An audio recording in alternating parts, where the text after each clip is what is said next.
Hey YouTube, welcome to the We All Juggle Knives channel. In this video I'm going to be going over just some basic facts, basic common sense facts of reality regarding chopping, as well as going through an obstacle and or demolishing an obstacle such as a wooden structure. Alright, first of all, we have to be realistic. We have to be realistic. When you take a very large blade, for example, this foot-long Power Eagle, all right, and you hack into a board, let's say you have just a board that's, nailed to two vertical boards as you would see on a pallet, you hack a blade with this much mass and the amount of force just a normal healthy adult male can apply,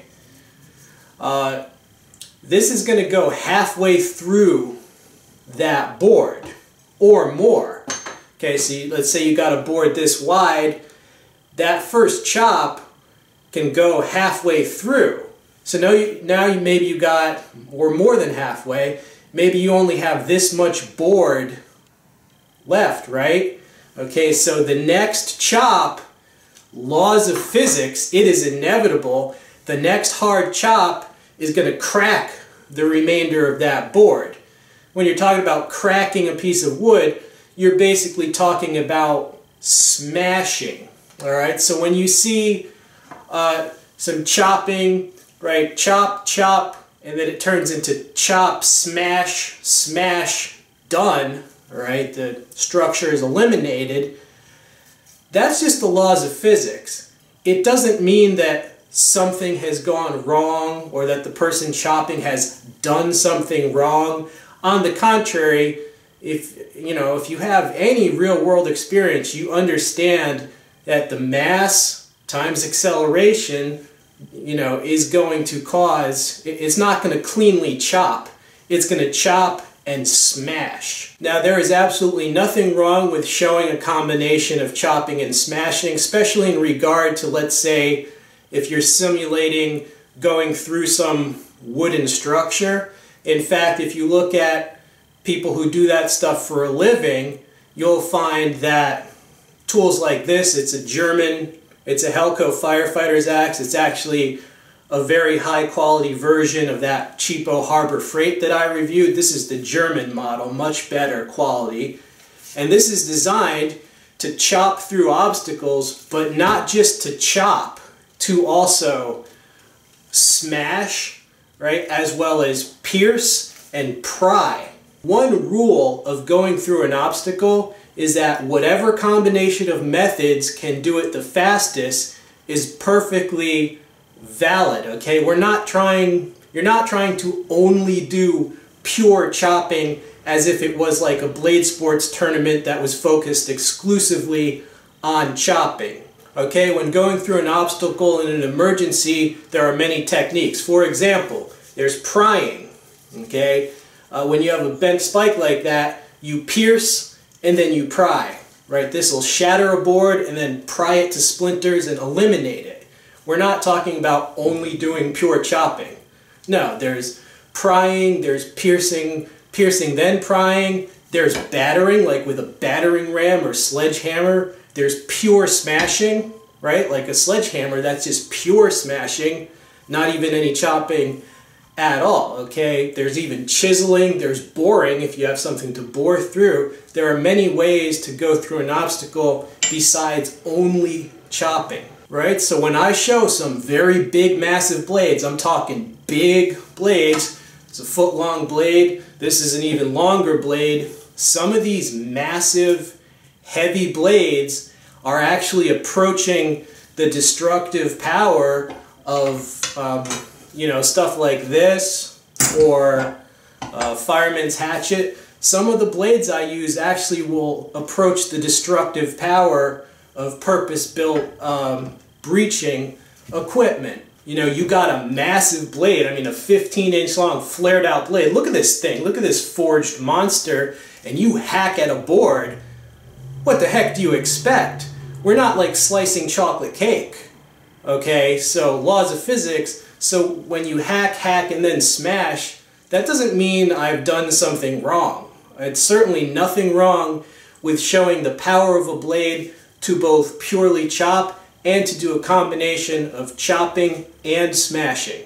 Okay, so you might say, well, why are you explaining this? This is purely obvious to everyone. I know it's obvious to most people, but you wouldn't believe, I had a couple people have like crazy freakouts because I was chopping in a demo, just chopping up a pallet, whatever I had available, and the wood started to crack because it was like huge heavy blade. Of course at the end it starts to crack, and you wouldn't believe, like, the people, like a couple people, they reacted as if I had like freaking, I don't know, like as if I just shot JFK or something, or if I lit their puppy on fire. I mean, the board cracked, oh my god, like, I don't know why they had a freak out like that, like they don't think it's valid to show chop and then smash. So I guess it's not obvious to everybody. I guess some people thought I was trying to copy Blade Sports, which has certain competitions where they try to show pure chopping and they have a board underneath the board so that it can't really crack, and they have a whole method so that you're only chopping and it's minimizing the smashing. Okay, I never ever said that I was trying to copy Blade Sports. I'm not trying to copy anybody, okay? If I use the term, we're going to have a chop-off, that's just a figure of speech because it is mostly chopping. I never imagined that people would take it so literally that when you had a massive blade chopping the crap out of a board, that they would like have a freak out when the board started to crack. I didn't know people would be that uptight. I thought it was freaking obvious that, I mean, of course a board will crack if you're at the end when you're chopping it like that. With the mass of some of these blades, I mean, this'll cut a skull in half. I mean, just common sense would tell you that, you know, I didn't do something wrong by showing that. Alright, so we can make some clear definitions. When chopping with a large, massive, heavy blade against a board like that, we can say that the technique, it's almost going to be what we could call a chop smash. In other words, you're going to chop halfway through, then it will start to crack, and you're basically chop smashing through. What's wrong with the chop smash demo? I don't see how you could object to that. I mean, first of all, any action you show in a video is better than no action.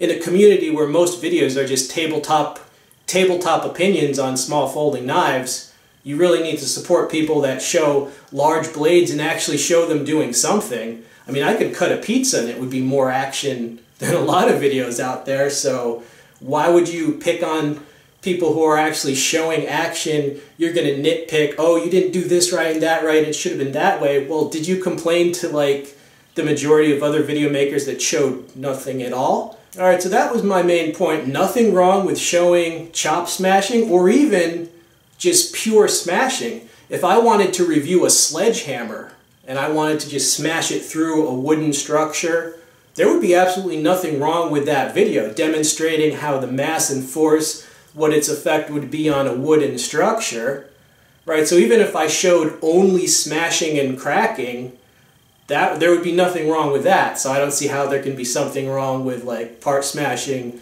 part chopping. That's the real world. I'm sorry, not everything is necessarily like a pure chopping competition. I never said it was, okay? I just thought people would understand a massive blade will cause some cracking, and there are ways to prevent that. Like in Blade Sports, they have a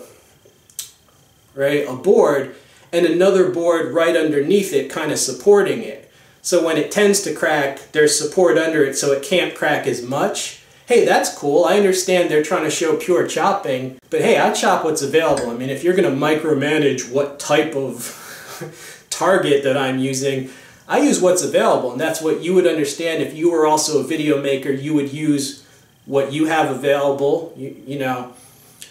Dreaming up the perfect test in your head is not hard work. It's executing, right? So you got to be understanding. If you can do better, hey, great, I'll subscribe to your channel if you have some, whatever you want to do. Obviously, I could use targets that were even stronger, you know, than a pallet. I could make some, you know, I could get 2x4s and construct a really strong little fortress wall or something.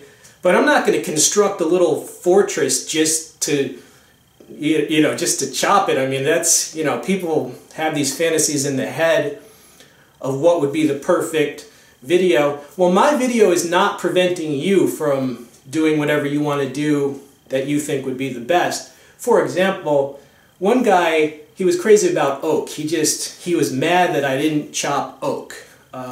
Okay. Well, does Nut and Fancy only chop oak? Does Jeff only chop oak? When does that become a standard that oak... I mean, I understand that oak is a very hard, tough wood, so it would be cool to chop oak.